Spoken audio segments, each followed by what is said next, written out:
시청자 여러분 안녕하십니까? 위클리 서울입니다. 교총을 비롯한 교원단체들이 서희초등학교에서 발생한 신임 교사의 극단적인 선택 사건의 원인으로 교권 추락을 지목하고 있습니다.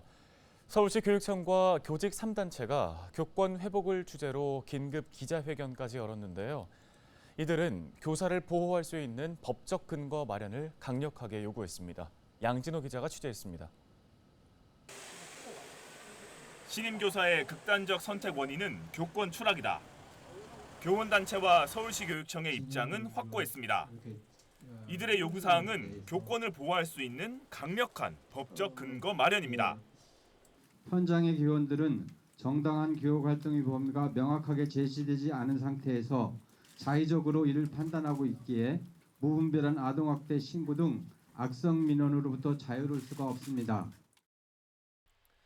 특히 보복성 아동학대 신고로부터 교직원을 보호하는 것이 1순위 조치사항으로 꼽혔습니다. 선생님들의 현장 교육 활동을 가장 어렵게 하는 것이 무분별한 아동학대 신고, 악성 민원이라는 겁니다.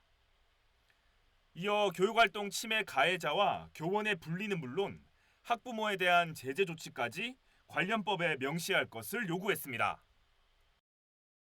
아동학대 신고가 부담스러워 소극적으로 대처하는 결과로 이어지게 되고 이 또한 부작위로 인한 아동학대라며 신고를 당하는 현실에서 교권 보호를 아무리 외쳐봐야 공화 메아리에 불과할 것입니다. 동시에 정당한 교육활동을 규정할 가이드라인 마련을 교육부에 요청했습니다. 정당한 교육활동의 범주를 명확히 규정하게 되면 학생, 학부모들의 악성 민원, 교권 침해 역시 정확하게 판단할 수 있다는 취지입니다. 또 피해 교원에 대한 법률, 심리치료 등 피해 회복을 위한 지원 강화도 반드시 추진해야 할 과제로 꼽혔습니다.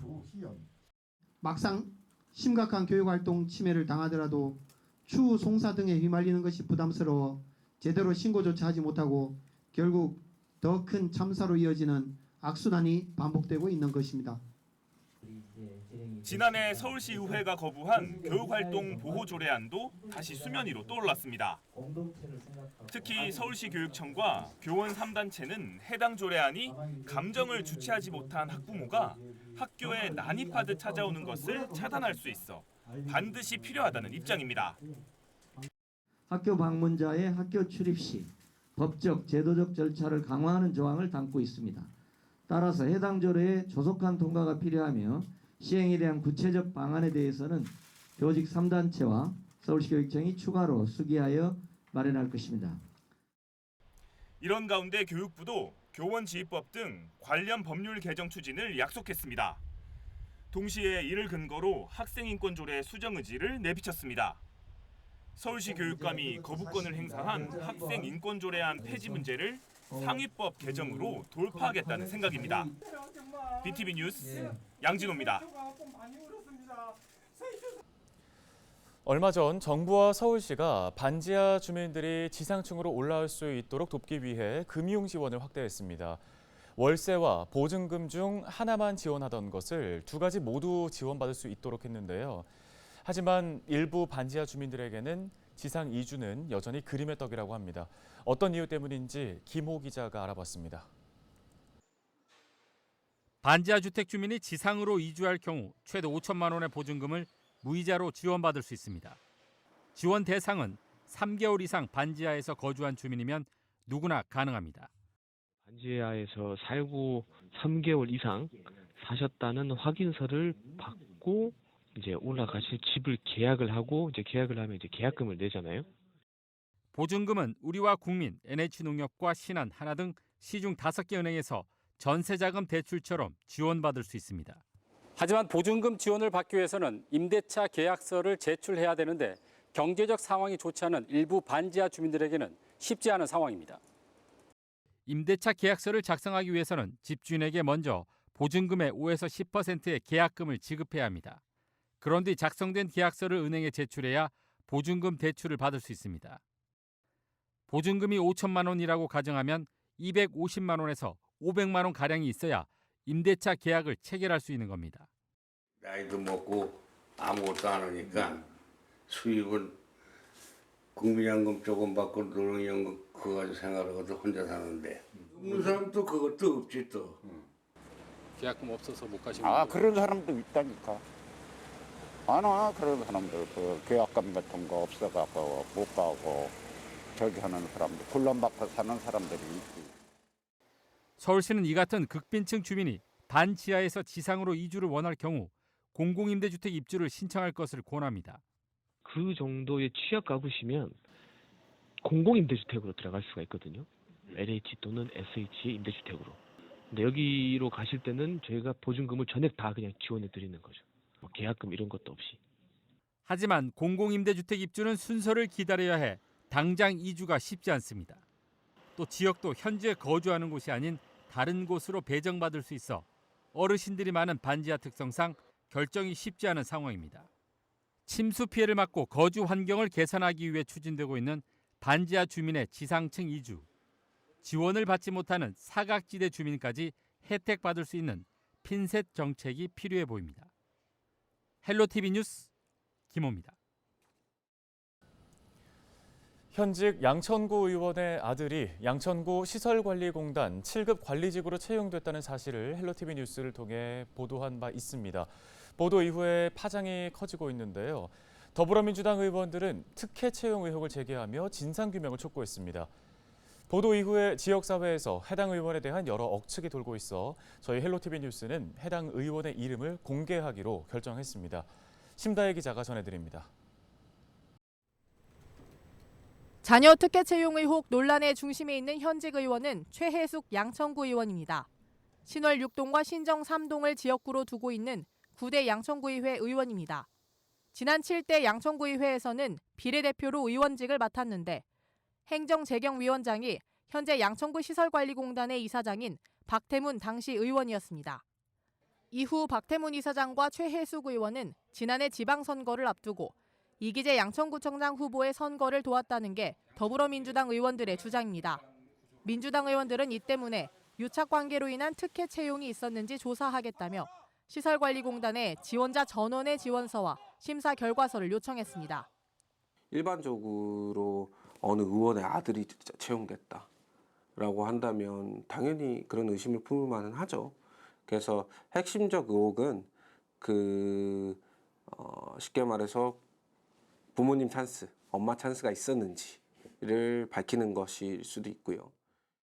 최혜숙 의원의 아들 정모 씨는 현재 3개월의 수습 기간을 마치고 시설관리공단의 7급 관리직으로 일하고 있습니다. 정 씨는 지난 3월 채용 당시 응시번호 1번으로 접수한 것으로 확인됐습니다. 최혜숙 의원은 분가한 아들이 어머니와 상의 없이 공단에 지원한 것이라며 특혜 채용 의혹을 전면 부인하는 상황. 하지만 지역사회에서는 이를 믿기 어렵다는 목소리가 나오고 있습니다. 상식적으로 이해가 안 되는 말이라고 생각이 해요. 1년 전에 이미 선출이 됐고 그 전부터 구의원으로 나가려고 정치 활동을 하고 있다는 건 다 아들이 알았을 거고 제 생각은 그만큼 그 주변 정리를 할 수 있는 그런 정도의 수준이 안 되시는 분들이 그냥 구의원하고 계신 거예요. 양천구 시설관리공단은 지난 4월 최혜숙 의원의 아들 정 씨를 포함해 관리직 7급 3명을 뽑았습니다. 당시 지원자는 126명으로 경쟁률만 42대 1을 기록했습니다. 헬로티비 뉴스 심다혜입니다.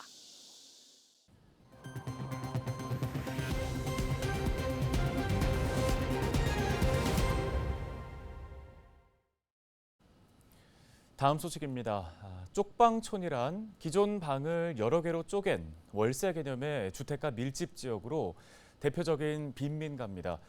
서울시가 쪽방촌 주민들을 위한 푸드마켓인 온기창고를 오는 8월부터 운영한다는 소식인데요. 이재원 기자가 취재했습니다. 진열장은 생필품으로 가득 차 있습니다. 컵라면이나 참치캔 등 간편식이 줄을 이룹니다. 제품의 바코드를 읽고 계산을 하는 전자식 금전 등록기도 있습니다. 편의점을 연상시키는 이곳은 쪽방촌 주민들을 위한 특화 푸드마켓인 온기창고. 기존 쪽방촌 주민들은 자선단체 등의 지원품을 배급받는 형태였습니다. 그러다 보면 줄을 설 수밖에 없는데 주민들의 자존감을 떨어뜨린다는 지적이 있었습니다. 온기창고는 쪽방촌 상담소 회원 등록제로 1인당 월 10만 포인트의 적립카드를 발급해 물품을 구입할 수 있도록 했습니다. 배분 과정에서 중복 수용이나 상대적 약자의 불이익을 사전에 차단하자는 취지입니다. 참 오면서 그런 생각을 했습니다. 간단한 발상의 전환인데 우리는 왜 그런 오랜 세월 동안 변화를 만들지 못하고 계속 똑같은 그런 어떻게 보면 줄 서서 기다리는 분들의 심정은 헤아리지 못하고 같은 방식으로 도와드린다고 생각하고 착각하고 살았을까. 주 3회 이상 운영되며 공공 일자리를 통해 주민도 운영에 참여하게 됩니다. 오는 9월부터는 종로구 도남동 쪽방촌에 2호점이 들어서며 1년 후 평가를 통해 3개 지역에 확대한다는 계획입니다. BTV 뉴스 이재원입니다.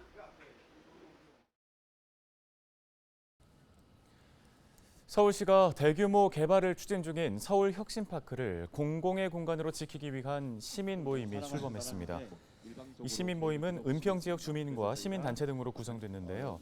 이들은 지난 20일 서울혁신파크에서 출범을 알리는 기자회견을 갖고 혁신파크를 공원 등 공적 공간으로 활용될 수 있도록 하는 방안을 마련하겠다고 선언했습니다. 시대의 변화와 시민의 요구에 따라 공간 활용이 달라질 수 있다. 하지만 그 변화는 공적 공간의 가치를 극대화하는 방향으로 이루어져야 한다. 시민 모임은 지역 주민이 사랑하는 휴식 공간으로 자리를 잡아가고 있는 혁신파크가 공익이 아닌 사익을 추구하는 상업 공간으로 변질되고 소중한 공원이 사라질 위기에 처하게 됐다고 밝혔습니다. 그러면서 그동안 서울시와 은평구는 혁신파크 재개발 계획에 대해 사전 의견 수렴이나 공론화 과정을 전혀 거치지 않았다고 지적했습니다. 영리를 목적으로 하는 민간 자본이 들어오는 순간 공공의 공간으로서의 가치는 줄어들 수밖에 없습니다. 그리고 이 공간을 계획하는 데 있어서 서울시는 단 한 차례도 은평 구민들과 서울 시민들에게 의견을 묻지 않았습니다. 혁신파크를 지키는 시민 모임은 지난 8년간 서울 혁신파크 운영에 대해 평가하고 대안을 마련할 계획이라고 밝혔는데요. 여기에 더해 이런 활동을 시민들에게 알리기 위한 공론장을 열고 서명운동과 서울시의회 간담회 등을 추진할 예정입니다.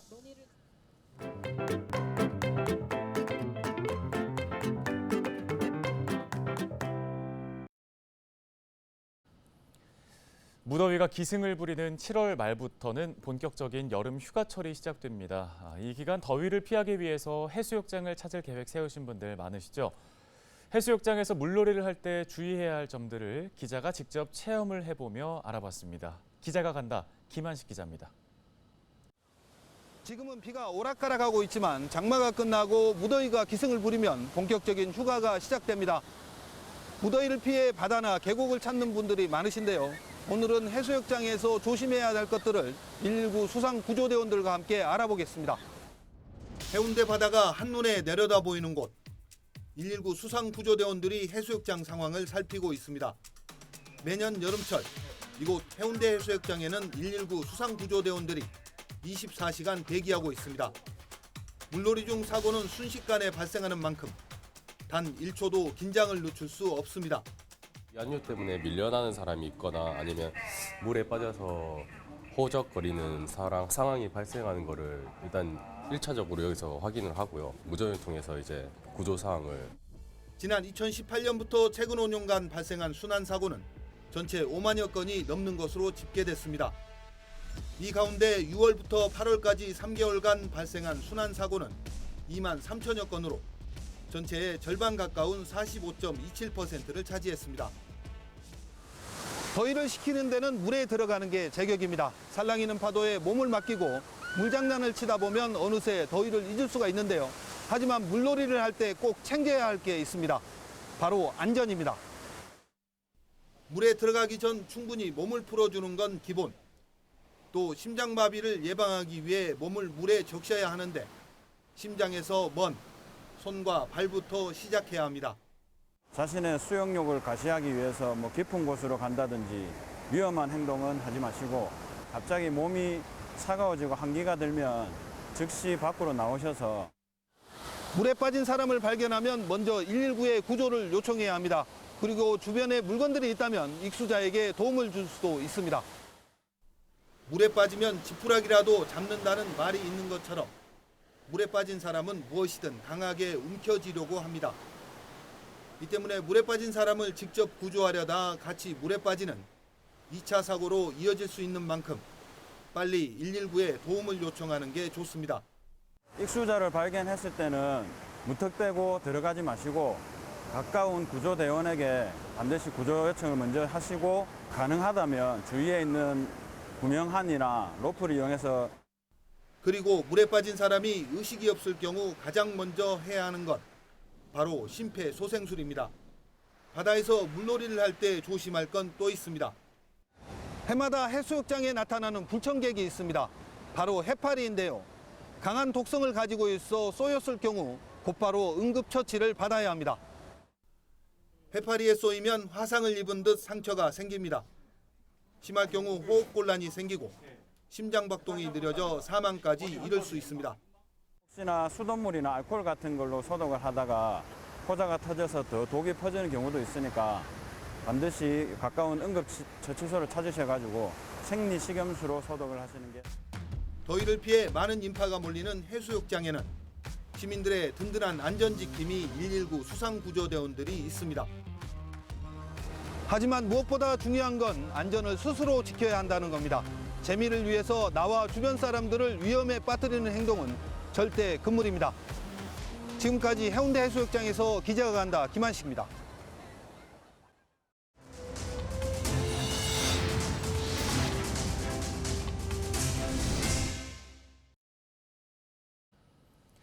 다음 소식입니다. 서울시의회가 학생 인권 조례에 대한 시민들의 의견을 듣기로 했습니다. 서울시의회는 다음 달 열리는 임시회에서 학생 인권 조례에 관한 공청회를 열고 9월 말쯤 토론회를 추진할 계획이라고 밝혔습니다. 앞서 서울시의회 김현기 의장은 지난 3월 학생 인권 조례 폐지안을 발의했지만 시의회 교육위원회에 계류된 상태인데요. 학생 인권 조례는 성별, 종교, 가족 형태 등을 이유로 차별받지 않고 폭력과 위험에서 벗어날 권리 등의 내용을 담고 있으며 지난 2010년 경기도 교육청이 처음 제정한 이후 서울 등 7곳에서 시행 중입니다. 은평구가 9월부터 임대차 보증금 반환 보증, 보증료 지원 사업에 나섭니다. 임대차 보증금 반환 보증 보험은 임대차 계약 종료 후 임차인이 보증금을 돌려받지 못하는 경우 보증기관에서 보증금을 돌려주는 보험 상품인데요.